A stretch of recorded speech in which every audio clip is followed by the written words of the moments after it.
Praise the lord. ఈ దిన జీవవాక్కు. మా ప్రియ పరలోకపు తండ్రి, ఇంతవరకు మమ్మల్ని కాచి కాపాడి సజీవ లెక్కలో నిలబెట్టినందు బట్టి నీకే కృతజ్ఞతాస్తుతులు చెల్లిస్తుంటున్నాం. ప్రతిదినం నీ వాక్యం ద్వారా మాతో మాట్లాడుతూ అనేక విషయాలను ప్రభా మాకు బోధిస్తున్నందు బట్టి నీకు స్తోత్రములు తండ్రి. అయ్యా తండ్రి, మరి ఈ దినం కూడా ప్రభా నీ వాక్యాన్ని మేము ధ్యానించుకోబోతుండగా అయ్యా తండ్రి, మాకు తండ్రి వినగలిగిన చెవులను, గ్రహించగలిగిన మనసును మాకు దయచేయండి. నీ వాక్యాన్ని ప్రభా తను మేము వింటుండగా ఆ వాక్యం మా హృదయ లోతులోకి వెళ్లి నూరంతలుగా ఫలించుటకు నీ కృప దయచేయండి. ఆత్మ చెప్పుచున్న మాటలు చెవిగలవాడు వినగాక. యేసు నామంలో అడిగి ప్రార్థిస్తున్నాము తండ్రి, ఆమేన్. సామెతల గ్రంథధ్యానం 13వ అధ్యాయం 19 నుండి 21 వచనములు. ఆశ తీరుట ప్రాణమునకు తీపి, చెడుతనమును విడుచుట మూర్ఖులకు అసహ్యం. జ్ఞానుల సహవాసం చేయవాడు జ్ఞానం గలవాడగును, మూర్ఖుల సహవాసం చేయవాడు చెడిపోను. కీడు పాపులను తరుమును, నీతిమంతులకు మేలు ప్రతిఫలముగా వచ్చును. హల్లెలూయా.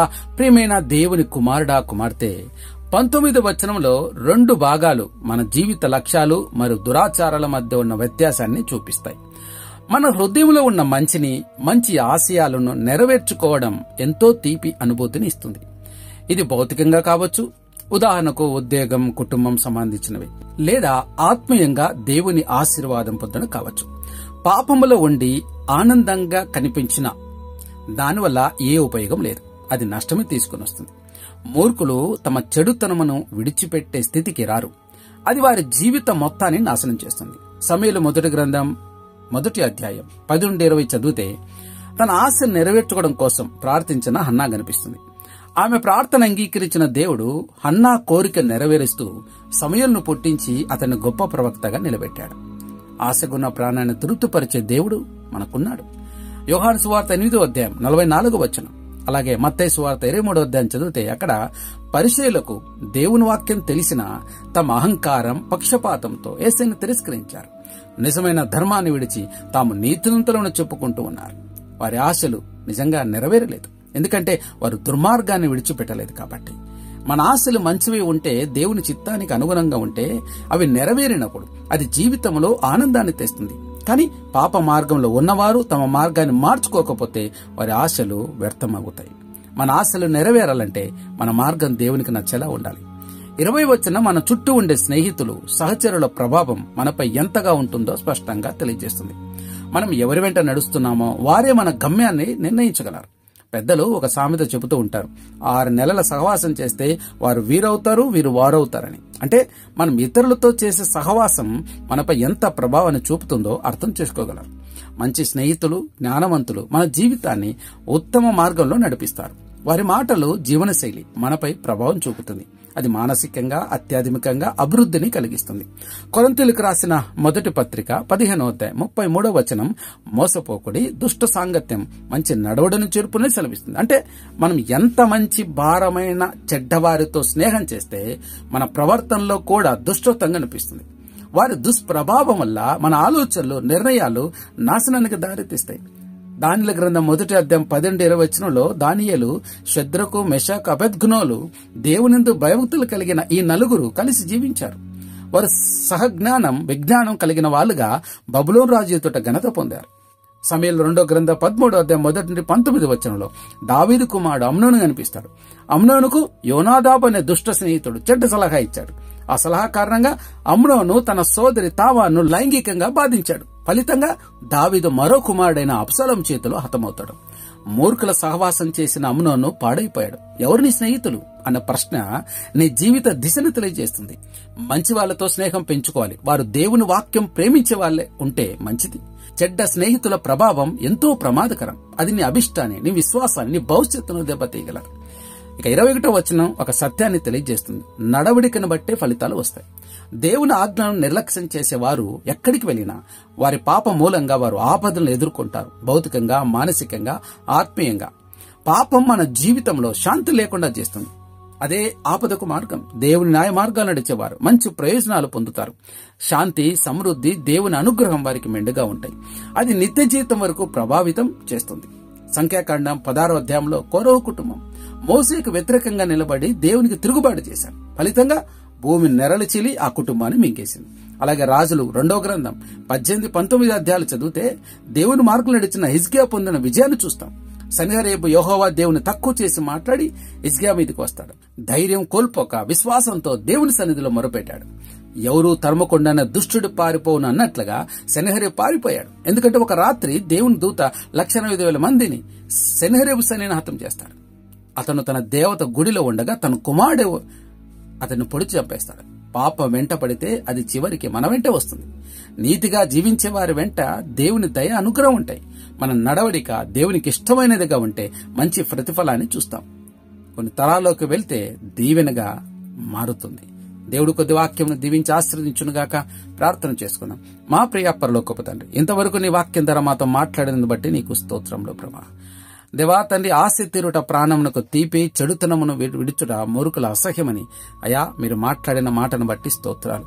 ఇందులో భాగంగా తండ్రి, హన్నా తన కోరిక నెరవేర్చుకోవడం కోసం ప్రార్థన చేసినప్పుడు ఆ బిడ్డక ప్రార్థనను ఆలకించి ఆమె యొక్క కోరిక నెరవేర్చి సమూయేలు లాంటి గొప్ప ప్రవక్తను ఆమెకిచ్చావు. ఎందుకంటే నువ్వు ఆశుగన్న ప్రాణాన్ని తృప్తిపరిచే దేవుడు. ఆమె తన కుమారుని బట్టి ఎంతో సంతోషంగా ఉన్నట్టు మేము చూస్తుంటున్నాం. కానీ ప్రభా, పరిశీలన గురించి మేము చదివినప్పుడు అహంకారంతో, పక్షపాతంతో అయా నీ ప్రియకుమారుని తిరస్కరించారు. అయా తండ్రి నైనా తాము నీతిమంతులను చెప్పుకుంటూ తండ్రి గొప్పలు చెప్పుకున్నారు. నిజంగా వారి ఆశలు నెరవేరలేదు ప్రభా. తండ్రి వారిని దూరమే పెట్టావు. తండ్రి వారికి రక్షణ బాగా అనుగ్రహించలేదు. దేవానికి వందనాలు, స్తోత్రములు తండ్రి. అంతేకాకుండా ప్రభా, మా చుట్టూ ఉండే స్నేహితులు తండ్రి ఎలాంటి వారు ఉన్నారో మేము సరిచూసుకోకపోతే మా బ్రతుకు పాడైపోతుందని కూడా తెలియజేశారు. ఎందుకంటే దుష్ట సాంగత్యం మంచి నడవడం చెడుపుతుందని మీరు మాట్లాడారు. కాబట్టి మేము మంచి స్నేహితులను కలిగి ఉండడం, తండ్రి జ్ఞానవంతులైన వారిని కలిగి ఉండడం అది మాకెంతో మేలు చేస్తుంది. కాబట్టి దుష్ట సాంగత్యాన్ని వదిలిపెట్టి నీకిష్టమైన బాటలు నడుచుటకు నీ కృప దయచేయమని అడుగుచుంటున్నాం. దేవా, దానియేలు ఏ విధంగా అయితే ప్రభా తండ్రి తన స్నేహితులైనటువంటి శద్రక్, మెషక్, అబేద్గోనులతో కలిసి అయా తండ్రి ప్రార్థనలో తండ్రి సమస్య వచ్చిన పోరాటం నిలబడ్డారు, ఆ రీతిగా మేమందరం కూడా ప్రభా తండ్రి నేను ఆత్మీయంగా నిలబడుటకు నీ కృప దయచేయమని అడుగుచుంటున్నాం తండ్రి. దేవా తండ్రి, అమ్నోను, యోనాదాబు లాంటి తండ్రి నేను కపటమైన స్నేహితులను కలిగి ఉన్నట్టు అయా మేమలా లేకుండా ఉండునడకు నీ కృప దయచేయండి. అయా నీ వాక్యానుసారంగా జీవించుట కృప దయచేయమని అడుగుచున్నాం. మా జీవితాల్లో శాంతి, సమృద్ధి, నీ తండ్రి కృప మెండుగా అనుగ్రహించమని ప్రార్థన చేస్తూ ఉంటున్నాం. దేవానికి వందనములు, స్తోత్రములు ప్రభా తండ్రి. దేవా కృప చూపించండి, సహాయించండి. ఎక్కడ పొరపాట్లు చేసినా దయతో మన్నించమని వేడుకుంటున్నాం తండ్రి. నీకు వందనాలు, స్తోత్రములు తండ్రి. అంతేకాకుండా ప్రభా, ఎందరైతే ఈ ప్రార్థనలు ఏకీభవిస్తున్నారు వారి జీవితాలలో ఏ సమస్యలు ఉంటున్నాయో నీకు అన్నీ తెలుసున్నాయన. అయ్యా తన గర్భఫలం, ఉద్వేగం, వివాహాలకు ఎదురు చూస్తున్న బిడ్డలకు సహాయం చేయండి. గర్భంతో ఉన్న బిడ్డలకు నార్మల్ డెలివరీలు అనుగ్రహించండి. కూలిన వారిని లేవనెత్తండి, బలహీనలు బలపరచమని అడుగుచుంటున్నాం. దేవా నీకు వందనములు, స్తోత్రములు తండ్రి. ఇదిగో ప్రభా, కోత విస్తారంగా ఉంది, పనివారి కొద్ది మందిగా ఉంటుండగా నిజమైన పనివారి నిమిత్తమే ప్రార్థన చేస్తున్నాం, సహాయం చేయండి. దేవానికి వందనాలు, స్తోత్రములు తండ్రి.